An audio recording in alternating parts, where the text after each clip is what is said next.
asalaamaaleykum mbokku internet yi ñu ngi fii ci Tëngéej plus précisément ci quartier cité Serigne Mansour ci seen émission au fond des élections tey mu ngi dalal madame Wade Yoni Thiam nekk sociologue bu mag di liggéey itam ak waa conseil départemental léegi dañ koy bàyyi mu nuyoo ak suñu mbokku internet yi. Seynabou merci beaucoup kontaan trop dina recevoir fii sama kër ci cité Serigne Mansour Sy donc di amaat contentement macha allah donc comme ni nga ko waxee may Adja Yoni Thiam ma gën ma xam ci madame Wade di nekk actuelle directrice des services techniques au niveau du conseil départemental de Rufisque nekk sociologue nekk aménagiste nekk aussi planificatrice macha allah aussi nekk la actuelle responsable politique bu mag a mag bokk ci langue vraiment ñuy wut mairie nord bi ca Rufisque Nord macha allah. jërëjëf ñu fàttali leen ne rek ñu ngi fii ak madame Wade Yoni Thiam madame Wade Yoni Thiam nag dafa nekk candidate à la mairie de Rufisque Nord de la coalition Booloo Defar Tëngéej comme wolof nee na tungu ne du teew ñuy nataal léegi dañ koy bàyyi mu wax ñu moom mooy kan mooy Yoni Thiam. macha allah waaw chérie man nag comme ni nga ko waxee maay Adja Yoni Thiam donc dëkk ci Tëngéej gi di fi yeewoo di fi liggéeyee jege lool sama askan bëgg dëkk bi lool jege leen lool macha allah donc comme ni nga ko waxee ñu nekk di sociologue ki di sociologue wax donc ñi lijjanti les faits sociaux de la société donc nekk aussi directrice des services techniques ànd ak Souleymane Ndoye ci comme c'est lui le président du conseil départemental de Rufisque l'honorable député Souleymane Ndoye loolu foog naa duma la ko leeralal ndax c'est quelqu'un qui est connu au niveau national donc nekk aussi sa directrice des services techniques au niveau du conseil départemental de Rufisque nekk service technique comme ni ma ko waxee nekk aussi domaine tout ce qui est domaine de compétence yi nga xam ne état daf ko délégué aux collectivités territoriales donc je gère cette direction. jërëjëf ñu ngi lay jaajëfal léegi bu ñu jógee ci loolu madame Wade nan la sociologue bu mel ni yow duggee ci politique bi. waaw ni mu duggee ci politique bi nag xam nga àddina moom looy def rek da nga ciy am passion. xadi Nabou waaw Seynabou xam nga àddina looy def rek da nga ci am passion. ndax kër gi nga nekk di togg sax dañuy wax naan da nga duggi jëndal lii mais bu ci xol bi doju kiiwul rek toog gi Nabou du demee ni mu war a demee donc sociologue boobu ma nekk ci société bi jàng aussi am benn expérience donc fa may liggéeyee moo waral tey même avant loolu sax diriger ak accompagner les femmes ak diriger société dafa mës a nekk sama passion. yàlla def nag ma am les outils yoo xam ne ñoo ma wër tey ba mu permettre ba tey man mii war naa mën a laaj ba ma nekkee nekk ci politique bi dans le cadre de l'APR que je ne regrette pas sincèrement yàgg na ma ci nekkee yàgg na di ci liggéey tey ba lii ñëw mais nag juste wax la rek ne la c'est avec passion parce que dama ko bëgg sama xol dafa nekk loo xam ne je vis avec je veux servir donc ma municipalité voilà je veux servir les femmes je veux servir en quelque sorte toute la population rufisquoise loolu passion la boo xam ne kenn mënu ko expliquer Adjana. jërëjëf bu ñu déggee ci say wax dafa mel ni dañ la investir ci mairie nord ñu lay laaj ci madame Wade nan la désignation boobu bu rëy boobu dikkee waaw ni ma dikkee mooy li may wax rek lu ma dund avant la ndax société bu ñuy wax local ak lu mu mënti demee rek des fois jege sa askan def si baax quelquefois nag on reçoit des instructions venant de l'état supérieur mais tamit yenn saa yi jege askan bi xam la donc nga xam li ñuy dund xam li ñuy mbëbët da ciy baax ba pare yàgg di def ak ñoom la social ndax nit ki nga teral te yàlla rek tax bu yàggee moom mooy ñëw ni la yow la yëf yi noonu la demee ñoom ñoo jóg tey ni ma madame Wade yow la mu fekk nag comme li ma wax sa njëlbéen nga mu nekk ma passion mu neex ma lool mu nekk un grand plaisir nekk loo xam ne tamit vraiment dama kontaan daal ci servir sama localité Adja loolu daal na affaire yi ñëwee macha allah ma xeex sax amu ci ndaxte ñëpp nangul ma ko sama kilifa politique jël ko valider loolu teg ma fi mu nekk mbégte yàkkamti nag servir localité bi macha allah léegi dañuy ñëw wax tuuti ci coalition bi. waaw muy coalition booloo defar Tëngéej. ñëpp xam nañ ne monsieur le président Souleymane Ndoye bu yàggul dara la ko président Macky Sall recevoir. bi mu ko recevoir ba pare. gis nañ ne monsieur le président Souleymane Ndoye dafa renoncer à sa candidature à la mairie ville. nga yaakaar ne ginnaaw ba mu retiré woo ci mairie ville bi. est-ce que coalition booloo defar Tëngéej a sa raison d'être mais aujourd'hui? Bon nit ñi dañu xamul mais c'est très simple. Macky Souleymane Ndoye ku ko xamul ci Tëngéej comme ni nga ko waxee amul. mu liggéey fi nag parce que man je peux témoigner beaucoup de choses.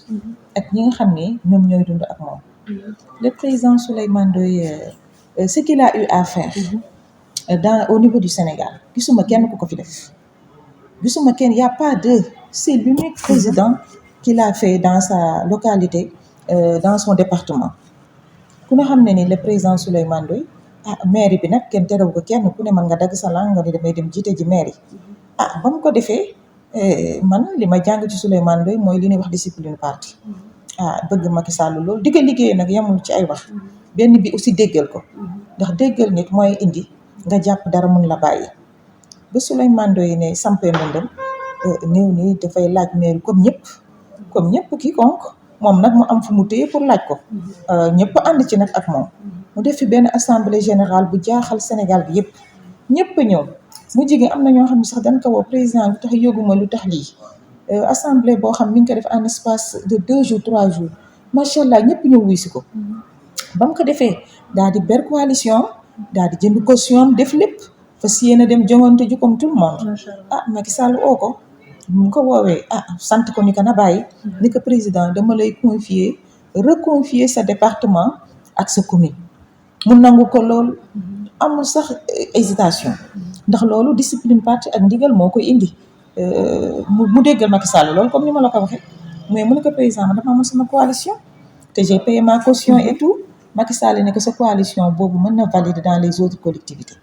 tey coalition boobu mën naa ne coalition booloo defar Tëngéej boobu nga xam ne man maa ko jiite ak Thierno Ndoye ak Mame Gor Diazaka ku leen xamul dégg nga leen vraiment ñu am suñuy tête de liste proportionnelle muy Dame Touré Adja May Gueye ñu investir macha allah ay jàmbaar coalition boobu Macky Sall ci boppam moo ko validé. ñu ngi ci biir APR loolu laa bëgg Sénégal gi yëpp xam ko dañuy jàpp ci mbir mi rek.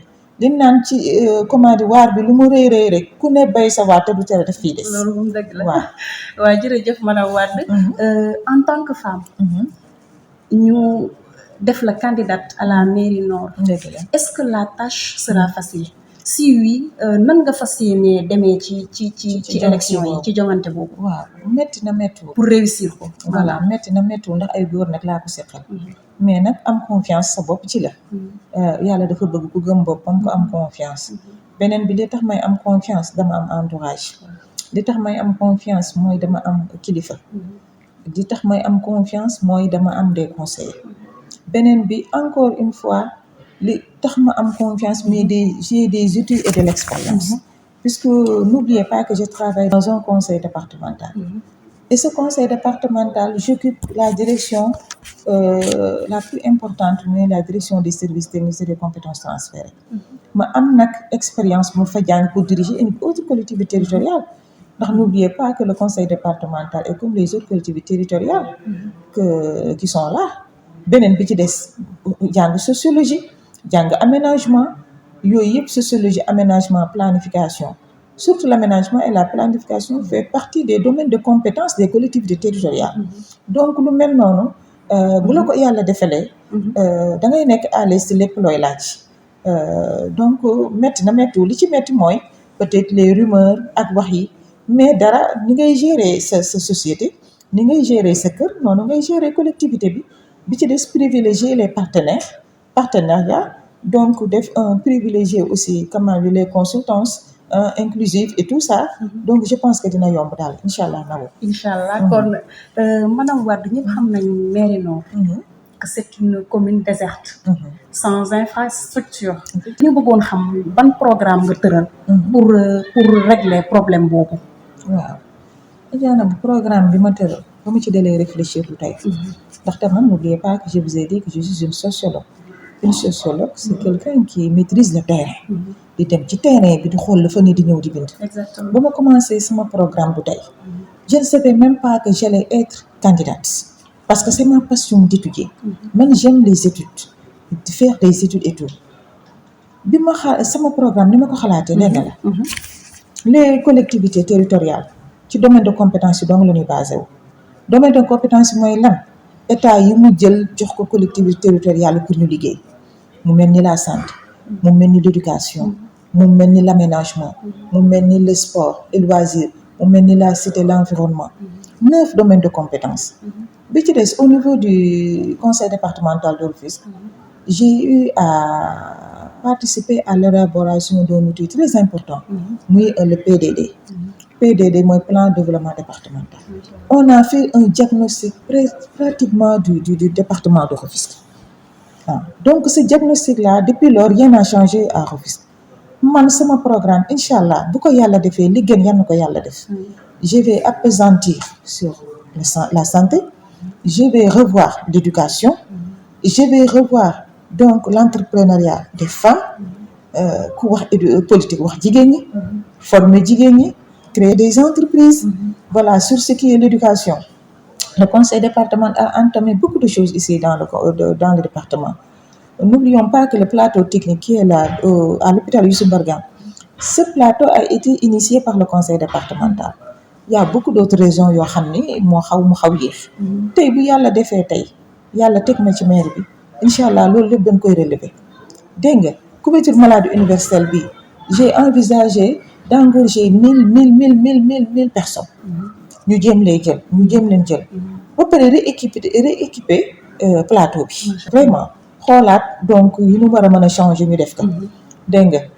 hôpitaux yi nga xam décentralisés dans les quartiers ñu jéem leen rénover pour ce qui est la santé n'oubliez pas que le conseil départemental a initié ce qu'on appelle les cuisines centrales autant sunu doom yi bu daan dem jàngi wàcc ñëw añ dem mais maintenant bi cursus yi changé vraiment la science a avancé vraiment nit ñi di def ay journée continue sunu doom yi de seen biir yi sax day dee dañuy wàcc ñëw ngoon gi la ñuy wàcc du ñu lekk maintenant le président Souleymane Ndoye machallah avec son équipe a initié avec les partenaires ce qu'on appelle la cuisine centrale donc am benn cuisine boo xam ne mooy togg ba pare di ko wàcc ci base bi te loolu ci école yi te loolu daf ci inviter tout le monde toutes les collectivités ñu participer donc ça fait le compte inchallah ma nekkee mairie Nord ci kàttanu yàlla dogal ko loolu dañ koy daal di aménager daal di koy dooleel ba nga xam ne école yi tey loolu dina leen amal njëriñ te ku xale boo ko assuré lekkam assuré kanam day influer ay étudiants beneen bi si toog aménager les écoles les classes dégg nga macha allah daal programme bi tey Adja Nabou su ma ko doon xool tey li ma bëgg lépp di ko def foog naa tey duñ fi jóge mais daal lii di éducation lii di santé lii di l'aménagement Rufisque est mal aménagé metti na nag ndax ku ne xam na ni les budgets quelquefois day xaw doy waar mais ñu jéem avec les partenaires Rufisque aussi comme je l'ai dit tout le temps a un sol très particulier donc ça mérite quand même de grandes investitures yoo xam ne pour pouvoir donc assurer comment dirais-je l'aménagement de ce territoire. macha allah tey nag damaa seet si jigéen. waaw te man moom je prône pour le leadership féminin. donc bu ñu jeexal émission bi te dama la laaj tuuti. ci leadership féminin. waaw mais leadership jigéen ñi de macha allah. ñoom elles sont imposantes macha allah donc jigéen li ko yàlla may dafa bëri jigéen nee nañu c'est une société jigéen ñi léegi dañuy jiitu te Macky Sall loolu la xam di encourager les femmes devant les décisions et tout ça puisque jigéen macha allah daal kenn xamewu ko ay kii quoi ay détails macha allah liggéey la ñu xam di créer puisque ñun ñoo xam quelquefois fii metti dans la société ñu taxaw ko di wax rek lancer appel jigéen ñëpp rek macha allah donc ñu gis ni madame Wade tey moo leen représenté dans la société devant les élections locales jigéen ñëpp nag jóg taxaw jàpp Macky Sall xam ni macha allah la ma xalaatoon ci jigéen ñu juumu vraiment leadership bi daal je pense que loolu laa ci xalaat ñun lu ñu diriger day dem vraiment ku ñu waxal tamit nga déglu na Adja Nabou. jërëjëf donc ce mot de la fin. Voilà di remercier di leen remercier Adja Nabou macha allah télé bi Mame Coumba Lamb c'est une télé donc très bien suivie au niveau national ngeen di def des émissions très intéressantes vraiment donc di laal actualité bi vraiment yéen a ngi jàpp ci élection locale yi macha allah donc liggéey bi yal na barke Adja Nabou kontaan trop sa ñëw bi nga ñëw tey fii ci kër gi merci beaucoup. jërëjëf ñu ngi lay jaajëfal madame Wade Yoni Thiam ñu fàttali leen ne rek ñu ngi woon fii ci cité Sëñ Mansour puisque ñëwoon seet si madame Wade Yoni Thiam mu nekk candidate à la mairie Rufisque Nord. ñu ngi leen di jaajëfal di leen di jox dig daje ci seen beneen émission ak beneen candidat. Merci beaucoup.